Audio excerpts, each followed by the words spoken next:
ఈరోజు మనం ఒక మామూలు కథ గురించి మాట్లాడుకోవట్లేదు.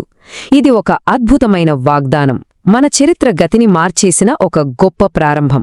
పదండి ఆ ప్రయాణంలోకి వెళ్దాం. అప్పటికే చాలా ఏళ్లు గడిచిపోయాయి. ఇశ్రాయేలు ప్రజలంతా ఒకే ఒక ఆశతో ఎదురుచూస్తున్నారు, తమను రక్షించే మెస్సియా ఎప్పుడొస్తాడా అని. అలాంటి నిశ్శబ్దంలో దేవుడు తన గొప్ప ప్రణాళికను నెమ్మదిగా మన కళ్ల ముందుంచడం మొదలుపెట్టాడు. సరే, మన కథ మొదలయ్యేది యూదా దేశంలో.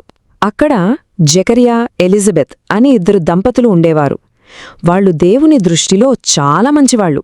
అయినా వాళ్ల గుండెల్లో ఒక తీరని వేదన ఉండేది. వాళ్ళు దేవుడు పట్ల ఎంతో భక్తిగా, నీతిగా బతికేవాళ్లు. కాని వాళ్లకు ఒక్కటే లోటు. వయసు మీద పడుతున్నా వాళ్లకు పిల్లలు లేరు. ఆ బాధ వాళ్లని లోలోపల తినేస్తూ ఉండేది. ఒకరోజు జకరియా దేవాలయంలో తన వంతు సేవ చేస్తున్నాడు. బయట ప్రజలు ప్రార్థన చేసుకుంటుండగా లోపల ఒక అద్భుతం జరగబోతోంది. అలా ధూపం వేస్తున్న సమయంలో ఉన్నట్టుండి అతని కళ్ల ముందు ఒక దేవదూత ప్రత్యక్షమయ్యాడు. ఇంకేముంది, జకరియా గుండె జారిపోయింది. భయంతో వణికిపోయాడు. అతను మరెవరో కాదు, దేవుని దూత గబ్రియేలు. ఆ దేవదూత ఏమన్నాడంటే, జకరియా భయపడకు, నీ ప్రార్థన దేవుడు విన్నాడు.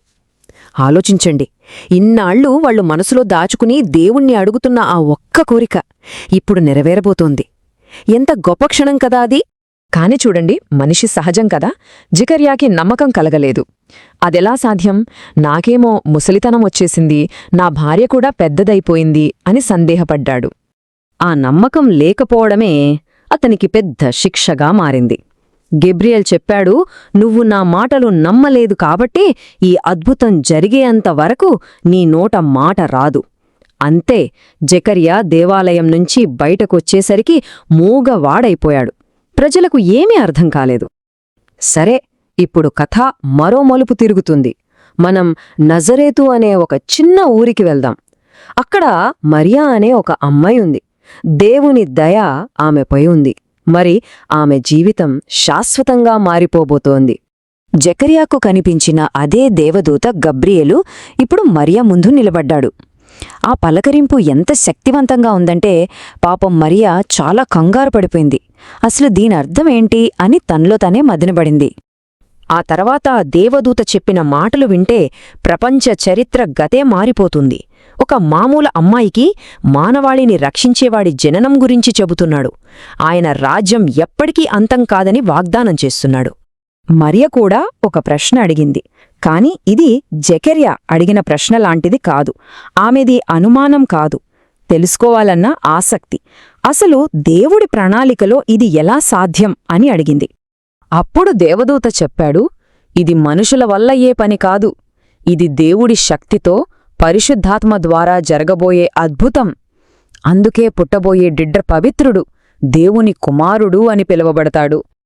ఆ తరువాత మరియా చెప్పిన మాటలు మనందరికీ ఒక పాఠం. ఎంత విశ్వాసం, ఎంత సమర్పణ ఉందో చూడండి. ఇదిగో, నేను దేవుని దాసురాలిని, నీ మాట ప్రకారమే నాకు జరగాలి. అంతే, దేవుడి ప్రణాళికకు ఆమె పూర్తిగా లొంగిపోయింది. ఆ విధేయతతోనే దేవుని వాగ్దానం భూమిమీదకు రాబోతుంది. ఈ రెండు సంఘటనల్ని పక్కపక్కన పెట్టి చూస్తే ఒక విషయం మనకు స్పష్టంగా అర్థమవుతోంది. జకరియా అవిశ్వాసం అతన్ని మూగువాణ్ణి చేస్తే, మరియ విశ్వాసం ఆమెను దేవుని గొప్ప ప్రణాళికలో ఒక భాగం చేసింది. చూసారా, ఒకే దూత, కాని ఇద్దరి స్పందనలు వేరు, ఫలితాలు కూడా వేరు. దేవదూత చెప్పిన ఆ శుభవార్త వినగానే మరియా ఆగలేదు. వెంటనే తన బంధువైన ఎలిజబెత్ను కలవడానికి యూదా ప్రాంతానికి బయల్దేరింది. ఆ ఇద్దరు స్త్రీల కలయిక అదొక అద్భుతం. మరియా ఇంట్లోకి అడుగుపెట్టి ఎలిజబెత్ను పలకరించగానే ఏం జరిగిందో తెలుసా? ఎలిజబెత్ గర్భంలో ఉన్న పసికందు యోహాను ఆనందంతో గంతులు వేశాడు. అదొక అద్భుతమైన క్షణం. ఇంకా ఆ పుట్టని ఒక ప్రవక్త తన ప్రభువు తల్లి రాకను గుర్తించాడు. ఆ ఇద్దరు తల్లుల మధ్య ఆ క్షణంలో ఉన్న అనుభూతిని మనం ఊహించగలమా? పరిశుద్ధాత్మతో నిండిపోయిన ఎలిజబెత్ బిగ్గరగా అరిచింది, స్త్రీలందరిలో నువ్వు ధన్యురాలివి, నీ గర్భఫలం కూడా ధన్యమైనది అని. మరియ మోస్తున్న బిడ్డ ఎంత గొప్పవాడో ఆమె వెంటనే గ్రహించింది. ఒకరి కడుపులో ప్రవక్త, మరొకరి కడుపులో రక్షకుడు. ఒకరికొకరు ధైర్యం చెప్పుకున్నారు. ఎలిజబెత్ మాటలతో మరియ హృదయం ఆనందంతో, కృతజ్ఞతతో నిండిపోయింది. తనలో నుంచి ఒక అద్భుతమైన పాట పుట్టుకొచ్చింది. దేవుడు తనలాంటి ఒక సామాన్యమైన అమ్మాయి జీవితంలో ఎంత గొప్ప కార్యం చేస్తున్నాడో అని స్తుతించింది. సరే, కొంతకాలం గడిచింది. ఎలిజబెత్కి ఒక అబ్బాయి పుట్టాడు. 8వ రోజు ఆ బాబుకి పేరు పెట్టే కార్యక్రమానికి బంధువులంతా పోగయ్యారు. అందరూ అనుకున్నారు తండ్రి పేరు జకరియా అని పెడతారని. కాని ఎలిజబెత్ గట్టిగా చెప్పింది, లేదు, వీడి పేరు యోహాను. దేవదూత చెప్పిన మాటకు ఆమె కట్టుబడి ఉంది. ఆమె నమ్మకం ఎంత బలమైనదో చూడండి. అందరూ ఆశ్చర్యపోయి జకరియా వైపు చూశారు. అతనింకా మూగవాడే. ఒక పలక తెమ్మని సైగ చేశాడు. దానిమీద కేవలం 2 పదాలు రాశాడు. అతని పేరు యోహాను. అతని విధేయతకు, నమ్మకానికి అదొక పెద్ద సాక్ష్యం. ఆ మాట రాసిన మరుక్షణమే అద్భుతం జరిగింది. 9 నెలలుగా మూతపడిన అతని నోరు తెరుచుకుంది. అతని నాలుకకు స్వేచ్ఛ వచ్చింది. అతను పలికిన మొదటి మాటలు దేవుని స్తుతులు. అంతేకాదు, జకరియా ప్రవచించడం మొదలుపెట్టాడు. యోహాను పుట్టుక కేవలం తమ కుటుంబానికి కలిగిన సంతోషం కాదని, అది దేవుడు తన ప్రజల కోసం మొదలుపెట్టిన ఒక గొప్ప రక్షణ ప్రణాళికకు ఆరంభం అని చెప్పాడు. ఇది ముగింపు కాదు, ఒక మహాగాథకు ఇది నాంది.